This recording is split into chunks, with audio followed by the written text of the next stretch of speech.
Ya, sahabat, dari jam 9 sampai 10 setiap hari Sabtu, nanti kita akan bersama-sama dengan sahabat-sahabat dari Ikatan Alumni Universitas Airlangga Cabang Sidoarjo. Ya, dalam dialog sahabat kita. Dan kali ini nanti kita akan membahas tentang rehabilitasi pada pasien dengan COVID-19 bersama dengan Dr. Marta Kurnia Kusumawardani, SPKFR. Beliau ini aktif sebagai staf pendidik di Prodi Ilmu Kedokteran Fisik dan Rehabilitasi Fakultas Kedokteran Universitas Airlangga. Dan sahabat, kita coba menghubungi Ibu Dr. Marta ya kali ini. Baik, Assalamualaikum, selamat pagi. Pagi, terdengarkah suara saya? Oke, terdengar merdu Ibu. Alhamdulillah. Mohon maaf ya Ibu ya, karena memang tadi sebelum jam 9 kami ada sedikit trouble, suaranya delay gitu ya. Jadi saya ketika memulai membuka opening program ini agak ragu-ragu gitu loh. Ternyata Iya, sekarang iya, iya. sudah celing kembali gitu Bu. Oke, Ibu Marta apa kabar pagi hari ini Bu? Alhamdulillah baik. Oke. Ini yang kita bahas adalah tentang rehabilitasi pada pasien dengan COVID-19. Nah, ini kan proses rehabilitasi ini kan juga nggak kalah pentingnya ya. Rehabilitasi ini kan maksudnya ketika pasien ini sudah bisa dikatakan sembuh ya Bu, betul ya? Atau Eh, 90% sembuh begitu atau bagaimana? Sebenarnya untuk rehabilitasi pasien COVID ini bisa dilakukan di ICU juga. Jadi saat pasien masih Dirawat. rawat inap atau yang Hmm. isoman atau juga yang sudah negatif tapi masih mengalami gejala sisa. Jadi kita bisa masuk di semua fase dari COVID-19 ini. Nah, dari arti atau maksud dari rehabilitasi ini berarti apa ini, Bu? Silakan bisa dipaparkan. Apakah memang kalau tadi saya menyangkalnya kan rehabilitasi, saya mengacu ke rehabilitasi para pecandu narkoba. Karena kan biasanya mau sembuh harus direhab kan begitu-begitu ya. Ternyata kalau Ya. pada pasien COVID-19 ini tidak berlaku pada yang sembuh saja ya, yang masih dirawat pun bisa. Nah, mungkin apa yang dimaksud ini? Silakan, Bu. Ya, terima kasih. Jadi sebenarnya rehabilitasi pada dasarnya itu kan istilahnya mengembalikan fungsi dari tubuh. Jadi istilahnya yang awalnya mengalami gangguan, jadi awalnya sehat nih, terus Mm-mm. mengalami gangguan. Jadi tidak hanya pada pasien COVID sebenarnya, cuman karena saat ini kita bicara tentang pasien COVID ya, kita fokus di pasien COVID. Nah, biasanya kalau sudah terkena COVID itu kan fungsinya ada yang bermasalah ya. Mm-mm. Paling sering memang adalah masalah di sistem pernafasan. Nah, itu. Nah, jadi kita bisa masuk dari situ. Kita berusaha mengembalikan fungsinya, memaksimalkan fungsi yang ada dan meminimalkan kemungkinan komplikasi yang terjadi. Karena itu kita masuk bisa melalui dari sejak awal. Jadi misalnya nih yang masih pakai oksigen, support oksigen. Nah, itu kan kadang tidak mudah. Tadi saya sempat sih mendengarkan yang sahabat isoman itu juga kan. Mm-mm. Nah, itu kan tidak mudah ya melepaskan dari oksigen itu. Jadi kita bisa masuk di situ, melatih nafasnya, lebih rileks dan sebagainya. Harapannya supaya support oksigennya itu bisa diturunkan perlahan, tapi saturasinya tetap terjaga baik. Sistem pernafasannya juga tetap bekerja dengan baik. Begitu, itu kalau yang dirawat inap. Nah, itu kan terus nih. Nah, kadang yang isoman pun sering seperti itu. Jadi kadang memang kita menganjurkan yang isoman kalau memang COVID itu biasanya rentang di hari ke-5 sampai ke-10 itu sebenarnya termasuk hari critical point ya. Jadi kalau sekarang mungkin namanya pulse oximetry itu sudah hampir setiap rumah punya mungkin ya. Mm-mm. Nah, itu salah satu indikator. Jadi, apakah fungsi nafasnya masih baik atau tidak. Jadi, terkadang tidak menyadari yang kadang disebut happy hypoxia itu. Jadi, sepertinya masih bisa beraktivitas normal dan sebagainya, tapi waktu dilihat dengan puls oximetri ternyata sudah di bawah 90. Nah, itu harus hati-hati. Itu mungkin memang sarannya harus dibawa ke rumah sakit. Tapi kalau yang isoman yang bagus nih, misalnya yang saturasinya 90-an ke atas, tapi kadang kan batuk, bisa. Nah, itu kita bisa berikan latihan batuk. Kemudian kadang merasa sesak, nah kita juga berikan breathing control. Nah, setelah keluar dari rumah sakit atau selesai, itu kadang efek lamanya itu adalah sering merasa lebih cepat lelah, jadi mudah lelah. Pasien yang pasca COVID itu sering mengalami yang mudah lelah. Nah, di situ kita juga masuk untuk memprogramkan latihan-latihannya, tidak boleh langsung, wah saya coba lari, langsung berapa kilometer, nah itu juga nggak boleh. Jadi olahraganya juga harus dipertimbangkan yang mana. Itu yang masih dari sistem pernafasan. Sebenarnya banyak. Seperti juga keluhan anosmia. Nah, itu kan banyak juga ya. Anosmia itu yang gangguan penghidu. Jadi gangguan penghidu, terus kemudian ada agesia atau disgesia, itu gangguan pengecap. Nah, itu juga kita juga bisa masuk untuk stimulasinya seperti itu, Mas Ilham ya ini. Iya, benar. Oke, Ibu Marta, berarti untuk tindakan rehabilitasi ini dilakukan tergantung gejala oleh pasien sendiri, karena kan beda-beda. Ya begitu ya, Bu ya? Ya. Tergantung sama gejala si pasien itu sendiri. Apakah memang kalau misalnya ada sesak nafas berarti memang harus diperlakukan demikian, atau yang ringan-ringan berarti harus demikian gitu kan? Yeah. Oke. Nah, apakah proses rehabilitasi ini kalau misalnya si pasien ini ringan, apakah boleh nggak kalau misalnya dilakukan oleh orang itu sendiri tanpa melibatkan tenaga kesehatan begitu? Boleh banget, boleh banget. Kita juga banyak kok video-video latihan pernafasan kan di YouTube, itu banyak diberikan oleh para sejawat kedokteran fisik dan rehabilitasi. Bahkan kebetulan saya kan juga bekerja di Rumah Sakit Umum Dr. Sutomo, Surabaya. Nah, di situ juga ada di Polirehab itu juga memberikan video ke pasien-pasien. Jadi kita memang kadang memberi contoh di awal, edukasi. Nah, ini ya seperti ini, nanti tolong dikerjakan sehari-hari, kan nggak mungkin ya kontak terus dengan dokternya, jadi istilahnya berlatih sendiri. Jadi proses rehabilitasi yang boleh dilakukan oleh pasien sendiri itu kira-kira pada pasien yang punya gejala seperti apa, yang dikatakan ringan ini kan kadang-kadang juga tolak ukurnya seperti apa sih gitu, apakah hanya yang pusing-pusing saja gitu atau yang bagaimana gitu, Bu? Ya, seperti yang tadi saya sebut. Jadi misalnya nih yang terpapar nih ya berarti Mas Ilham. Yang masih terpapar. Nah, jadi yang isoman dengan saturasinya yang bagus. Jadi yang masih di atas 90. 94, 95 itu kita akan mengedukasi latihan sendiri ya, latihan nafas di rumah, latihan batuk. Kebetulan seperti saya ini juga misalnya ada tetangga, ada saudara, ada kan kita hampir istilahnya COVID ini, saya kadang mengatakannya seperti tinggal tunggu kena arisan ya, dapat arisan atau tidak istilahnya kan seperti itu hampir semuanya. Nah itu gitu, saya mantaunya kadang hanya via WA atau video call seperti itu. Nah selanjutnya mereka latihan sendiri, kecuali kalau saya kok masih sulit ya, nah itu baru biasanya saya video call, oke seperti apa, nah nanti saya pandu, misalnya kita pandu, seperti itu. Nah kalau sudah silahkan latihan sendiri. Nah kalau ada yang gejala yang semakin memberat, misalnya walaupun latihan sendiri di rumah tapi sesaknya tidak berkurang, batuknya juga tidak berkurang, kemudian mungkin saturasinya mulai menunjukkan semakin menurun, ya sebaiknya harus segera ke dokter atau ke rumah sakit. Oke, baik.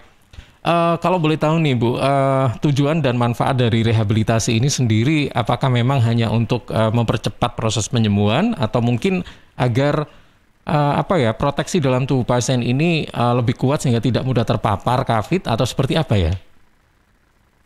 Ya, kalau lebih mudah untuk tidak terpapar COVID itu banyak faktor ya, Heeh. Mas Ilham, tidak hanya kalau rehabilitasi dalam hal itu mungkin istilahnya kita memaintain untuk aktivitas fisiknya, jadi berolahraga seperti itu. Tapi yang Mm-mm. lainnya seperti tadi yang disebutkan yang di sahabat isoman itu benar. Jadi tentang stres itu juga. Jadi memang COVID ini semakin panik, semakin stres, semakin gejalanya itu semakin cepat memburuk kadang seperti itu. Jadi itu. Kemudian nutrisi itu juga benar. Jadi jangan takut gemuk istilahnya gitu. Tapi kan ya nggak berlebihan kan makanya. Yang penting vitamin dan mineralnya tercukupi. Itu yang mencegah terpapar COVID dan tentunya yang pasti ya protokol kesehatan. Kita sudah melakukan itu semua, misalnya olahraga, nutrisi yang baik, tidak stres, tapi kita dengan santainya membuka masker, makan bersama atau ngobrol. Jadi justru kalau untuk mencegah COVID ya protokol kesehatan dan vaksin juga salah satunya. Tapi itu mencegah ya, istilahnya tidak membuat kita kebal. Nah, Mm-mm. itu. Nah, kalau rehabilitasi sendiri memang lebih cenderung yang memperbaiki fungsi atau setidaknya fungsi yang ada ini jangan tambah buruk istilahnya seperti itu. Mm-mm. Nanti kalau sudah sehat ya diperbaiki terus seperti itu. Itu Oke. Mas Ilham.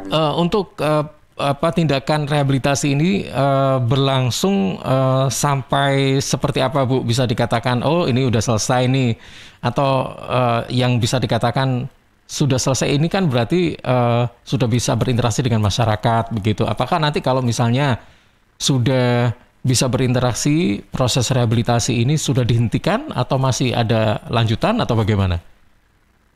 Nah, itu ada namanya evaluasi. Nah, Heeh. jadi kita harus evaluasi kondisi dari masing-masing pasien itu. Jadi jadi ada nih beberapa pasien kebetulan juga bercerita. Jadi sudah Bu, sudah bagus istilahnya ya, latihan sendiri di rumah.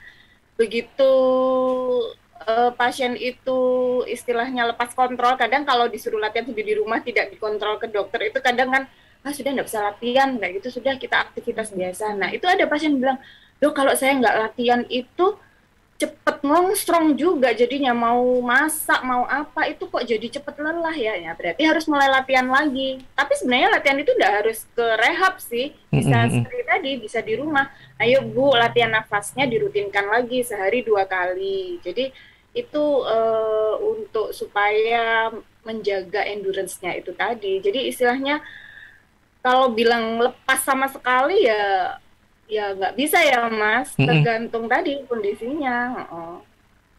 Oke, jadi kalau proses rehabilitasi sendiri, ini kira-kira juga dilihat dari perkembangannya begitu Bu, karena kan tadi memang tergantung pada apa gejala pasien kan beda-beda nih. Kalau misalnya ada pasien yang apa ya istilahnya ya long COVID ya, ini yang lama gitu kan masih. Nah ini bagaimana? Apakah memang menunggu sampai selesainya begitu atau apalagi pada pasien yang mungkin dengan gejala yang berat sehingga harus membutuhkan apa semacam apa ya tindakan yang apa step by step yang agak lama begitu. Ini gimana Bu Ya. proses Ya, jadi rehabilitasinya? kalau yang berat memang sebaiknya dianjurkan ke rehab ke rumah sakit ya, di rumah Mm-mm. sakit karena pasti butuh evaluasi lebih banyak. Jadi kita ada pemeriksaan TRIS ya saya. Jadi ada pemeriksaan evaluasi dari status fungsi, jadi Mm-mm. status pernafasannya, status endurance-nya. Nah, itu kita evaluasi. Nanti akan kita berikan program step by step. Nah, kalau sudah, wah ini bisa nih, nggak harus ke rumah sakit, istilahnya gitu kan, kita Mm-mm. mengevaluasi. Sudah Bapak Ibu, Bapak nggak harus latihan di rumah sakit, bisa diteruskan di rumah. Hanya patut diperhatikan kalau misalnya dengan latihan itu kok gejalanya memburuk atau seperti apa harus kembali. Dalam hal ini gejala bukan gejala COVID ya, istilahnya yaitu tadi kok jadi ada semakin lemah, semakin ngongsrong. Nah mungkin ada hal-hal yang lain kalau itu seperti itu. Mm-mm. Ibu Marta, kalau boleh pingin tahu kira-kira yang dilakukan apa tindakan-tindakan yang dilakukan dalam rehabilitasi pada saat menangani pasien yang bergejala ringan dan yang bergejala berat, kalau boleh tahu itu apa saja sih? Apakah memang dibuatkan semacam list begitu. Jadi tindakan-tindakan yang harus dilakukan oleh pasien. Oh begini-begini, jam segini harus begini-begini. Atau seperti apa sih? Ya, bagi yang misalnya gejala berat nih berarti yang di rumah sakit ya, kita bisa menangani termasuk pasien yang dengan ventilator istilahnya. Jadi yang pertama biasanya positioning. Jadi kita lakukan posisi di mana pasien itu nafasnya bisa lebih nyaman. Jadi kita kan ada namanya frekuensi nafas. Itu adalah salah satu indikator yang kita lihat. Kemudian saturasi, kemudian vital sign yang lain ya, tensi, nadi dan sebagainya. Nah, itu kita evaluasi. Nah, kita posisikan. Yang sering terdengar kan pernah dengar disuruh posisi tengkurap, proning, ya kan? Iya, iya. Ya, jadi memang dari berbagai macam literatur dari seluruh dunia itu memang menunjukkan bahwa dengan posisi proning pada pasien COVID, ini hanya pada pasien COVID ya, pasien yang lain harus kita evaluasi lagi, tidak bisa dilakukan pada semua gejala sesak ya istilahnya. Itu memang efektivitasnya cukup tinggi, tapi sebenarnya ada yang justru dengan proning, walaupun pasien COVID, itu justru fungsi pernafasannya turun. Nah, itu ya nggak diproningkan, tapi dengan posisi yang lain. Misalnya kita istilahnya high side lying.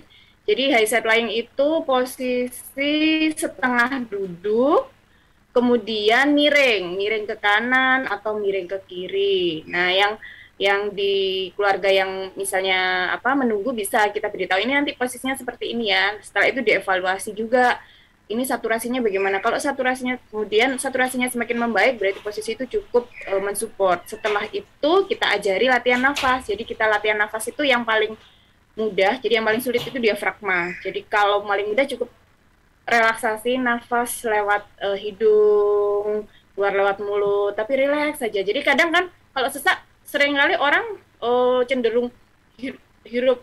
Nah, itu dilatih, coba hirup sekali agak lama, keluarkan, hembus. Jadi latihan seperti itu. Yang isoman juga boleh. Tarik nafas dari hidung, keluarkan lewat mulut, hembus. Seperti itu dilihat. Nah, sebenarnya itu sekaligus menenangkan ya, relaksasi untuk pasien. Nah, ada satu lagi batuk. Pada COVID ini batuknya itu sering dikeluhkan pasien ya Mas Ilham. Jadi nggak berhenti batuknya, tapi juga kering, cenderung kering. Nah, itu kita ada latihan batuk. Biasanya memang saya peragakan sekalian deh. Iya, boleh Bu. Jadi sekarang batuk juga ada latihannya ya? Seperti apa sih? Batuk ada latihannya ya. Iya memang. Karena kalau batuknya itu ngekel Mas Ilham, kadang orang jadi nggak bisa memicu sesak. Nah, jadi harus memang dibatukkan efektif. Jadi kadang batuk tapi ternyata nggak efektif. Nah, itu loh yang ditakutkan. Jadi yang efektif itu tarik nafas terus dibatukkan.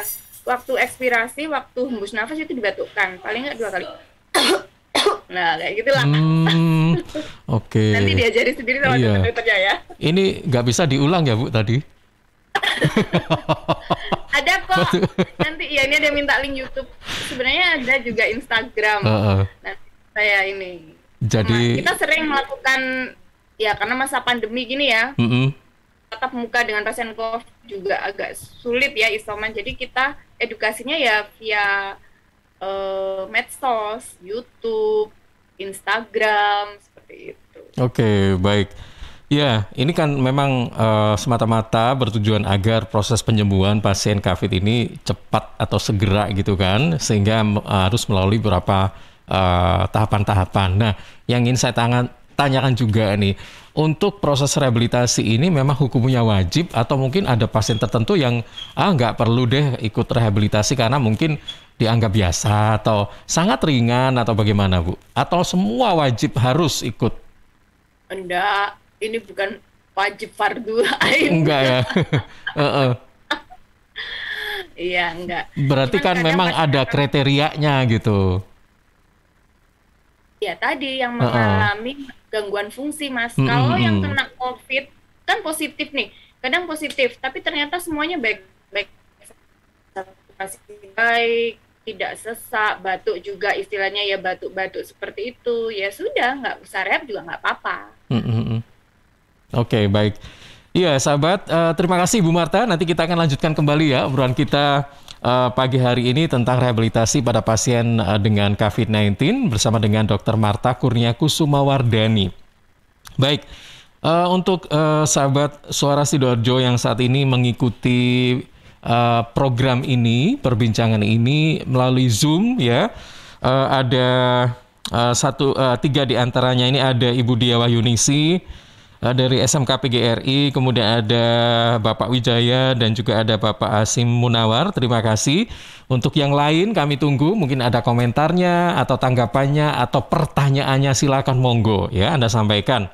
Kemudian juga yang mengikuti ini melalui medsos Suara Surabaya juga kami ucapkan terima kasih. Silakan kalau ada tanggapan maupun pertanyaan silakan disampaikan atau bisa Anda sampaikan melalui hotline kami di 031 896 1514 atau bisa juga melalui WhatsApp ya di 0811 309 1009. Kami segera kembali.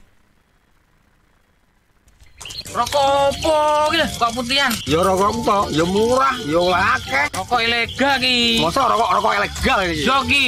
Lah awakmu kok roh nek iki rokok ilegal? Rokok ilegal iki gak nek pita cukene. Samen paling roe bandro kuwi lho. Rokoke kudu enek merek karo nama perusahaane sing terdaftar ndek bea cukai. Lokasi pembuatane ndek kene ya gak enek. Terus ndek kene rokok ilegal iki gak enek gambar karo peringatane teko pemerintah. Berarti rokok ilegal gak resmi no? Aduh ya mesti to Lemul. Rokok ilegal iki merugikan negara. Mergo ora mbayar cukai sing digembangun negara. Walah tutu, sepenting wong-wong gak roh.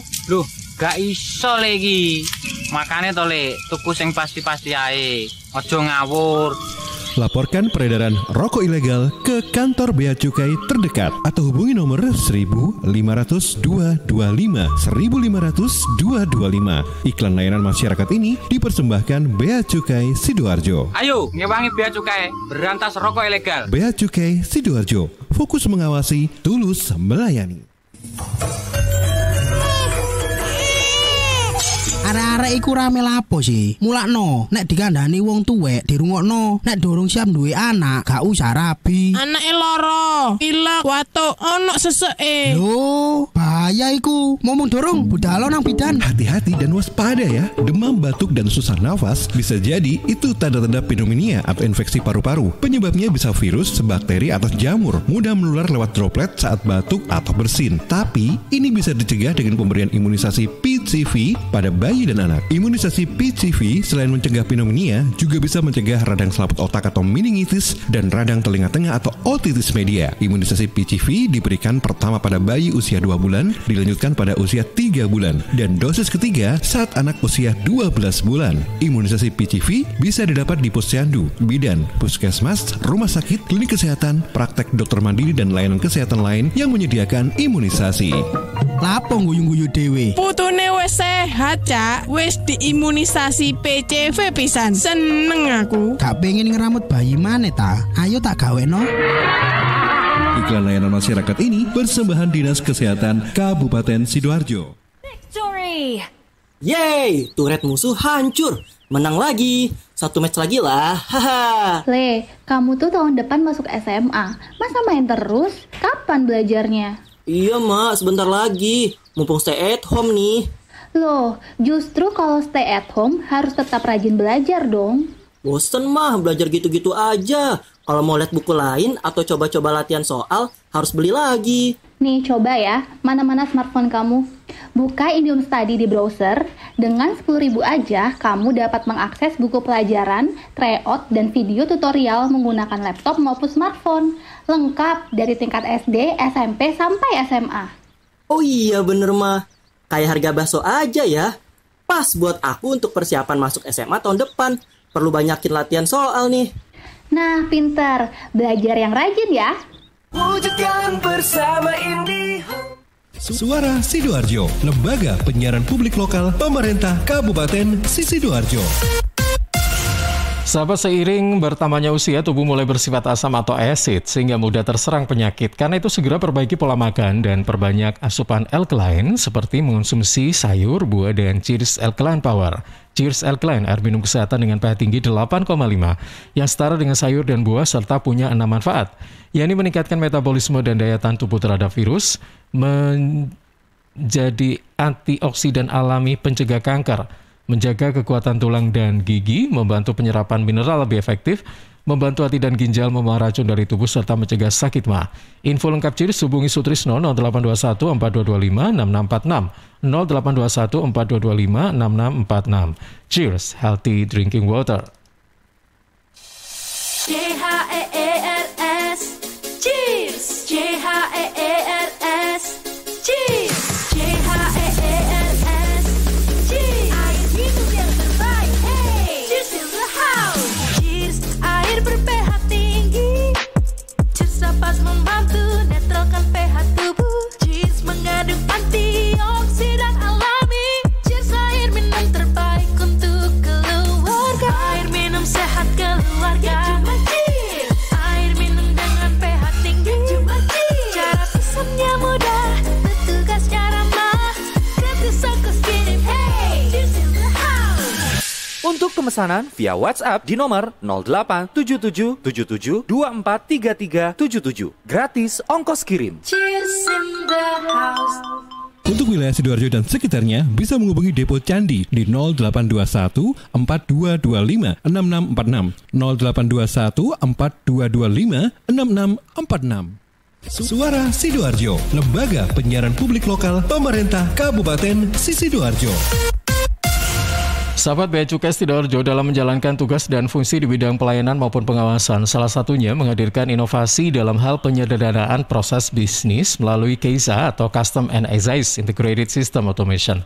Di tahun 2018 sampai 2024, Bea Cukai Sidoarjo menerapkan KEISA 4.0 dengan mengedepankan single core system dan juga smart custom excise, juga mengoptimalkan pengawasan dan memanfaatkan teknologi. Kemudian ada lawyer support, mengotomasi proses bisnis pendukung, serta analitik berupa pemanfaatan data untuk pengambilan keputusan organisasi. Informasi ini persembahan Bea Cukai Sidoarjo, fokus mengawasi, tulus melayani. Suara Sidoarjo, lembaga penyiaran publik lokal pemerintah Kabupaten Sidoarjo.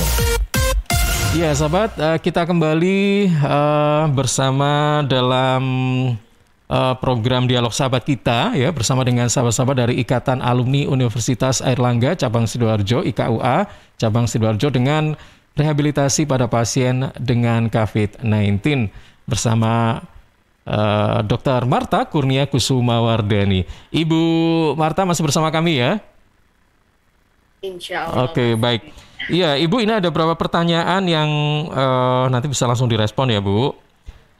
Ini disampaikan melalui Zoom. Ada Ibu Dia, Ibu Dia Yuaningsi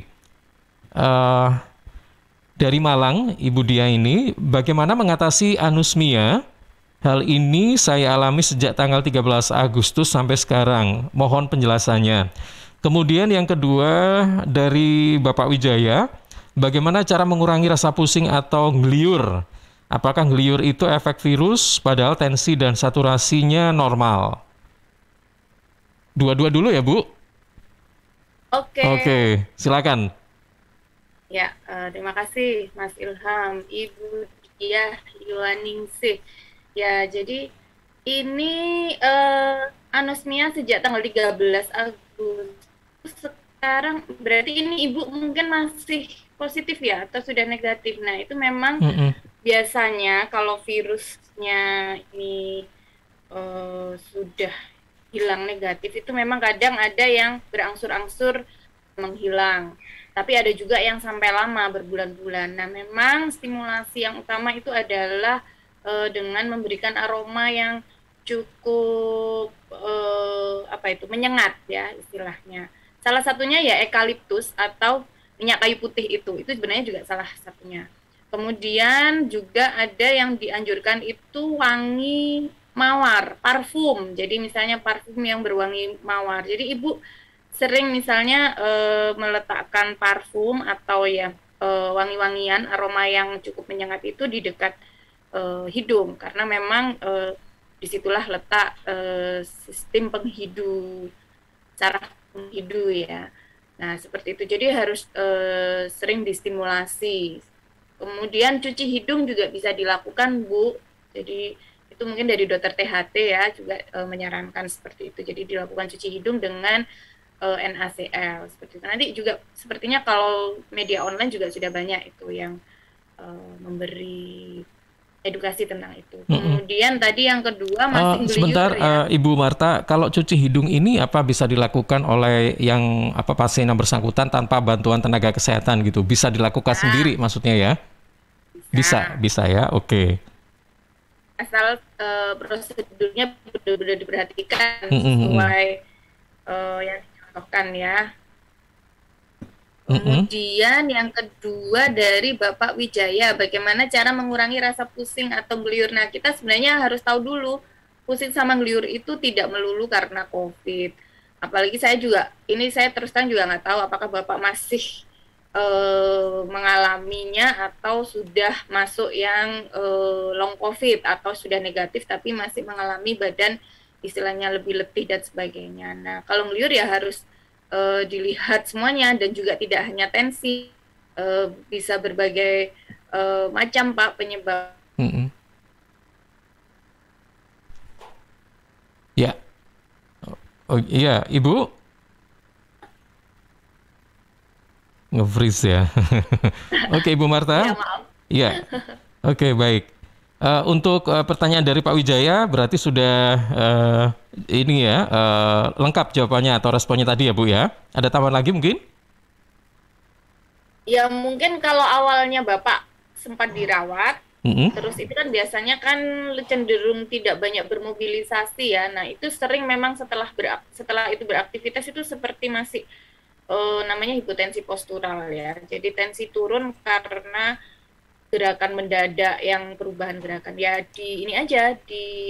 dibiasakan, jadi pelan-pelan, jadi tidur ke duduk pelan, habis itu berdiri, jadi nggak langsung yang gerakan cepat istilahnya. Jadi biar nggak atau apa ya istilahnya ya, ini shock terapi, iya gitu kan kadang-kadang kalau bisa bikin shock kaget dan sebagainya gitu. Tubuhnya nggak bisa dengan yang langsung gitu ya Bu ya mungkin ya. Oke baik, ini ada Pak Hasim Munawar ya. Bu Dokter boleh minta link YouTube untuk latihan rehabilitasi? Sudah saya beri ya Pak di bawah linknya. Oke, sudah untuk Pak Hasim nanti bisa dilihat ya. Kemudian ini ada beberapa pertanyaan lagi. Ini ada dari Bapak Andri Muhammad ya. Ada Ibu Susi, ada Ibu Rika, ada Ibu Afifah ya. Pak Andri menanyakan, adakah dampak lain setelah kena COVID rawat inap di rumah sakit seperti ada penurunan otot perut bawah, misalnya seperti hernia, dan bagaimana dengan istilah pembekuan darah?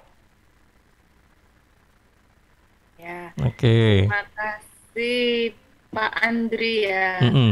Itu sepertinya tidak ada kaitannya dengan COVID Pak. Kalau yang seperti hernia itu kemungkinan penyakit lain ya. Jadi kemudian dengan pembekuan darah. Jadi memang pada COVID ini dari beberapa penelitian menunjukkan ada peningkatan koagulopati ya. Jadi istilahnya darah mudah membeku.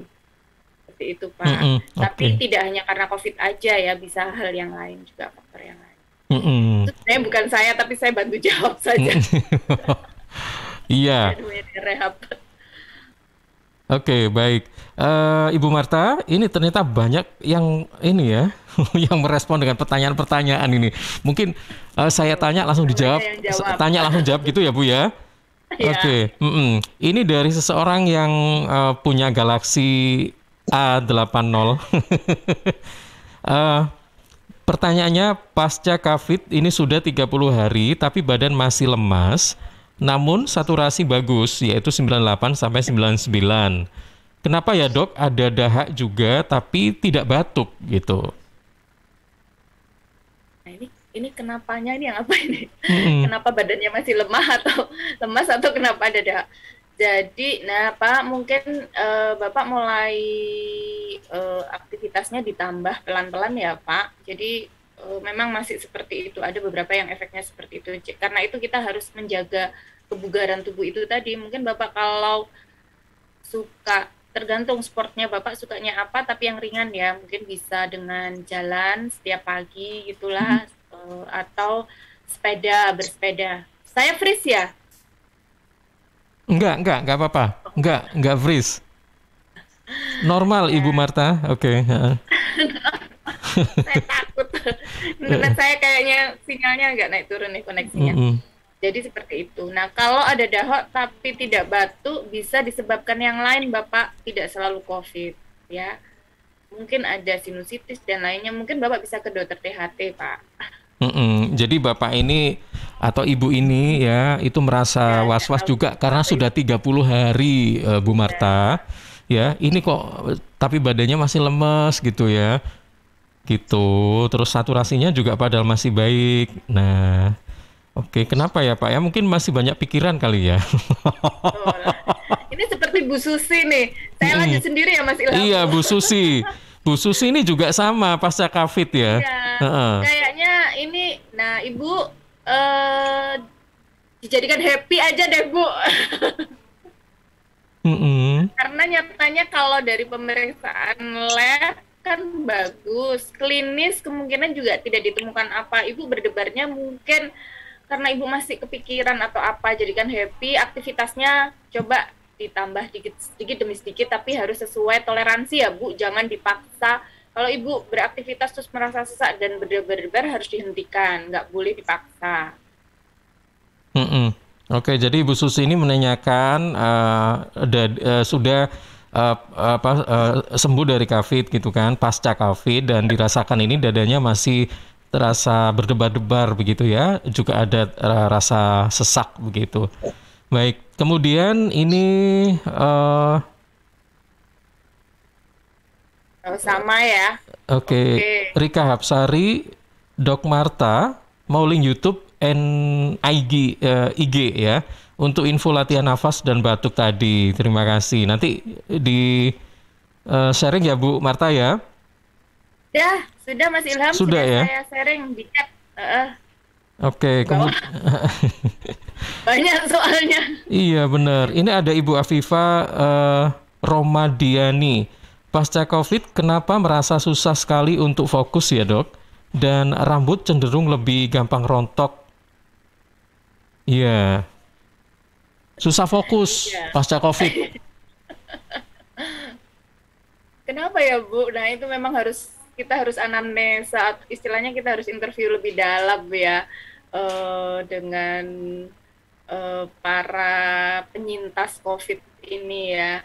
Ada memang yang long COVID-nya seperti itu, jadi bisa jadi karena yang tadi disebut tentang faktor pembekuan darah, jadi bisa waktu atau sempat mengalami hipoksia sehingga mempengaruhi sel-sel yang di otak ya, seperti itu. Ya latihan Bu, harus dilatih fokusnya ya Bu. Semua memang harus berlatih di sini prinsipnya. Oke, latihan apa ini Bu Marta kira-kira yang pas atau yang cocok untuk yang pasca COVID ini ya? Untuk yang istilahnya masalah fokusnya ini, ya mungkin harus seperti menghafal misalnya membaca sesuatu, kemudian mencoba menceritakan hasil yang dibaca atau istilahnya memang kayak belajar begitu. Melatih daya ingat kayak mungkin ya. Ya, daya ingat dan fokus ya mungkin. Kalau untuk mengerjakan sesuatu sementara ya satu-satu, boleh multitasking, misalnya seperti itu salah satunya. Baik. Ini ada 3 pertanyaan lagi. Ini masih dari Zoom. Yang pertama dari Pak Taufik Siraj ya, menanyakan sejak 28 Juli lalu hasil tes swab saya sudah negatif, tapi saya masih batuk sampai sekarang. Batuk saya tidak setiap saat, tapi jika dibuat berbicara agak keras. Seperti ada gatal ya di tenggorokan gitu. Jadi kalau misalnya agak volume naik gitu kok gatal ya tenggorokanku. Nah kayak gitu Bu. Gimana ini, berarti bicaranya harus pelan kayak gitu loh. Nah, ini khasnya ya, ini long COVID salah satu memang yang dirasakan ini long COVID. Jadi sudah negatif tapi masih ada yang gejala-gejala sisa. Boleh Pak latihan batuknya? Tadi kan ada ya dari Zoom sama link Zoom sama link IG-nya, boleh nanti dicoba ya Pak, dilatih setiap pagi dan sore Pak. Dibatukkan walaupun Bapak nggak merasa batuk.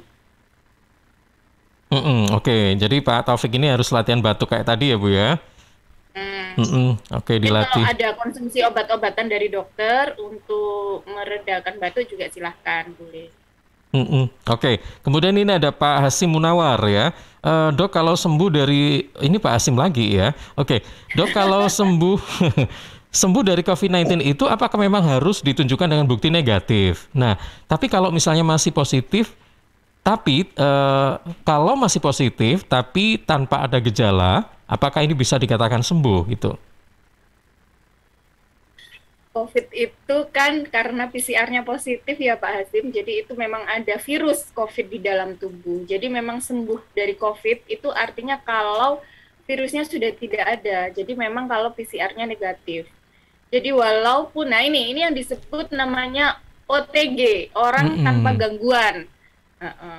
Jadi merasa saya baik-baik aja. Ini kadang kita merasa harus hati-hati ya Pak.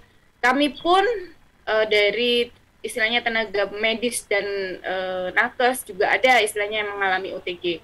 Dan mungkin para sahabat Radio Suara Sidoarjo juga mengalami seperti itu. Jangan sampai merasa saya baik-baik aja walaupun saya positif, jadi saya bisa tetap berinteraksi. Jangan, karena Bapak masih sangat mungkin menularkan kepada yang lain, termasuk ke keluarga terdekat. Jadi sebaiknya kalau PCR masih positif ya sebaiknya dilakukan isolasi mandiri. Oke, berarti itu belum dikatakan sembuh ya Bu?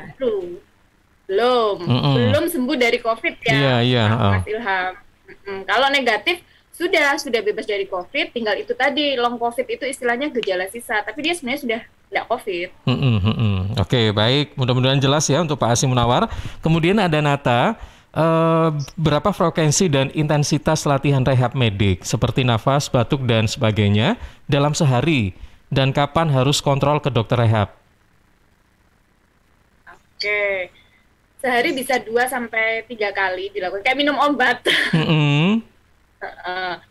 Jadi latihannya bisa 2-3 kali, pagi, siang, malam, seperti itu, atau pagi, siang, sore. Jadi biasanya pagi bangun tidur, siang atau sore atau malam sebelum beristirahat, bisa seperti itu. Atau kalau ini ya pagi, siang, sore, seperti itu ya. Kalau kontrol ke dokter rehab, biasanya kita memang ada paling nggak setiap sebulan sekali untuk evaluasi ya. Kalau yang nanti tinggal dokternya bilang, oh ini sudah tidak perlu kontrol kecuali kalau ada keluhan. Oke, baik, terima kasih. Pertanyaan berikutnya ini dari Mbak Yulia yang ada di Gedangan, Sidoarjo. Kalau untuk batuk, caranya apakah ambil nafas dulu baru dibatukkan atau bagaimana? Oke, ya, silakan Ibu. Jadi sebenarnya secara normal atau alami batuk itu memang saat kita menghembuskan nafas. Jadi memang kalau latihan batuk ya ambil nafas dulu. Kadang ini sering ini memang, dok saya baru ambil nafas sudah terbatuk-batuk dok. Ya nggak apa-apa Bu, latihan lagi ya dibatukkan. Nanti dilatih lagi pelan terus dibatukkan seperti itu. Oke, baik. Caranya memang ambil nafas dulu ya, tapi mungkin ambil nafasnya sampai ditahan-tahan gitu atau gimana sih dok? Ya nggak usah sampai terlalu dalam banget ya. Istilahnya kalau yang masih mudah terstimulasi ya istilahnya. Jadi ya ambil nafas kemudian langsung batukkan. Kalau misalnya dalam waktu ambil nafas sudah batuk, diikuti dulu aja, jangan dilawan ya. Nanti dilatih lagi karena itu sekalian latihan relaksasi. Oke, baik. Nah ini 2 pertanyaan selanjutnya dari Twitter dari @sarah ya. Bu dokter, berapa lama antibodi virus COVID-19 ini pada penyintas COVID-19 dapat bertahan? Kemudian yang kedua dari @zafran, dok, jika sudah negatif COVID tapi masih mengalami anosmia selama berminggu-minggu dan hampir 1 bulan itu, bagaimana ya solusinya? Kira-kira untuk anosmia berapa lama hilangnya? Terima kasih. Yang pertama antibody ya. Ini sebenarnya juga bukan rehab, tapi kita juga tahu kok tentang itu. Jadi memang kalau dari berbagai penelitian itu bermacam-macam. Ada yang hanya kurun waktu 2 minggu itu sudah langsung turun. Tapi ada juga yang bertahan. Tergantung ini individual memang ya, imunitas masing-masing manusianya. Ya, seperti itu. Yang kedua, anosmia itu juga sama. Jadi faktor pemulihan ini termasuk long COVID berarti ya, istilahnya dia sudah negatif, tapi dia masih mengalami gejala sisa anosmia. Itu juga sama. Dari penelitian itu ada yang begitu negatif atau bahkan belum negatif, anosmianya sudah hilang. Ada yang sampai berbulan-bulan anosmianya masih menetap. Itu bisa juga terjadi akibat kita lihat kerusakan dari sistem saraf penghidungnya. Jadi memang yang dilakukan, yang bisa kita lakukan dari rehab adalah membantu dengan Oke. Nanti untuk perbaikan sistem sarafnya harapannya juga dari stimulasi. Iya, baik. Kami mengucapkan terima kasih ya pada para sahabat Suara Sidoarjo yang tadi sempat bergabung, baik itu menanyakan ataupun memberikan tanggapan-tanggapan. Mudah-mudahan apa yang sudah dijelaskan oleh Ibu Dr. Marta ini menjawab semuanya begitu ya. Tapi kalau boleh tahu ini Bu, karena memang semua pertanyaan sudah kita kemukakan dan sudah kita jawab. Kalau boleh tahu, jadi kalau misalnya ada pasien yang masih mengalami long COVID, ini sebaiknya apa sih yang dilakukan? Apa memang harus tidak boleh berinteraksi sama sekali? Atau bagaimana gitu, karena kan memang di satu sisi si pasien ini sudah merasa sembuh ya, tapi di satu sisi takutnya itu malah menularkan karena belum 100% sembuh meskipun ini sudah dinyatakan negatif COVID begitu. Oke. Mas Ilham, kalau sudah negatif COVID artinya sudah tidak ada COVID, jadi tinggal gejalanya, boleh langsung berinteraksi. Oh boleh? Boleh. Oh iya. Nggak ada syarat apa-apa ya Bu ya? Ya syaratnya prokes. Prokes, benar. Ternyata berinteraksi orang yang kita interaksi positif, istilahnya gitu. Tapi boleh, sudah tidak isoman, sudah bebas isoman. Iya, oke, baik. Jadi kalau misalnya Anda merasa sudah sembuh dan hasilnya negatif, ini memang sekali lagi boleh berinteraksi ya, seperti apa yang sudah disampaikan oleh Bu Dr. Marta, tapi ya memang tetap melaksanakan protokol kesehatan yang jelas ya. Karena memang kadang-kadang Ibu ada keraguan-raguan begitu ya. Kadang-kadang saya ini kekhawatiran jangan-jangan nanti menularkan ke yang lain gitu ya. Jangan-jangan atau mungkin nanti saya kena lagi. Nah, kayak gitu loh. Karena kalau kena lagi mungkin memang Mas tergantung protokol kesehatannya. Cuman kalau bukan merasa sembuh ya, saya tekankan di sini. Kalau hasil PCR-nya memang sudah negatif, itu artinya memang sudah tidak ada virus COVID. Istilahnya seperti itu. Boleh berinteraksi, tapi tetap protokol kesehatan karena kita tidak tahu yang kita aja interaksi itu juga negatif atau sebenarnya malah positif. Nah, itu yang akhirnya nanti kemungkinan, wah nanti saya tertular lagi. Iya, kalau kita berinteraksinya mengabaikan protokol kesehatan. Oke, baik. Iya, Dokter Marta, yang terakhir ini terkait dengan closing statement apa yang bisa kita dapatkan dari perbincangan kita pagi hari ini, silakan. Ya, sebenarnya kalau closing statement-nya tetap, jadi semua langkah yang kita lakukan itu hanyalah mencegah, tapi bukan berarti kebal. Termasuk protokol kesehatan, itu memang tetap kita sebaiknya harus patuhi, kemudian sebisa mungkin vaksin seperti itu, dan melakukan aktivitas seperti biasanya. Nah, itu yang belum terkena COVID. Bagi yang sudah dan mengalami gejala long COVID, yang pertama memang harus menikmati dengan happy, kemudian harus rajin berlatih ya, jangan malas berlatih itu sudah capek saya. Nah, seperti itu ya, closingnya tetap jaga kesehatan dan protokol kesehatan. Salam sehat. Oke, baik. Terima kasih Bu Marta. Mudah-mudahan lain waktu kita bisa ngobrol kembali ya. Di tema-tema yang beda tentunya. Sekali lagi terima kasih. Selamat beraktivitas dan Assalamualaikum warahmatullahi wabarakatuh. Waalaikumsalam warahmatullahi wabarakatuh.